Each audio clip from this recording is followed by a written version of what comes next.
গো, কি দেখছো ড্যাব ড্যাব করে? গরম পড়ে গেছে বাবা, কি গরম আমাদের এখানে। হ্যাঁ, গরমে আমি নিজের যত্ন নিচ্ছি। দেখো, সন্ধ্যাবেলা তো আমার দাদা আমাকে না গা মুছিয়ে দিচ্ছে। যা গরম পড়েছে, শরীরের তো একটু যত্ন নিতেই হবে, তাই না? একটু জনসন বেবি দিয়ে, তারপর জেল লাগিয়ে, তারপর এরকম রাজার মতো করে বসতে হবে। তারপর এই পাউডারটা, এটার নাম ঠান্ডা পাউডার বলে। কি সুন্দর বাবা গায়ে, দেখেছো কি ঠান্ডা? এটা গায়ে দিলেই না কি ভালো লাগে।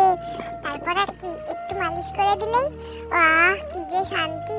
আমার প্রিয় এই যে কেশর আতর, এটা দেখলেই না আমার কিরকম সন্দেশের কথা মনে পড়ে। কেশর সন্দেশের কথা গো। হ্যাঁ, এই যে দেখো, তারপর একটু সুন্দর করে পাখার হাওয়ার নিচে বসে পড়তে হবে।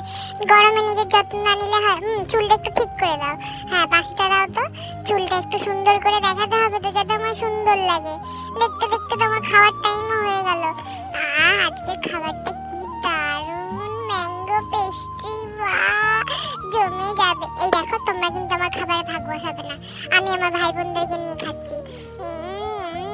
কি টেস্টি আজকে খাবারটা। শুয়ে পড়ো তোমরা সবাই, আমাকে আর বিরক্ত করো না। আজ আসি, টাটা কিন্তু।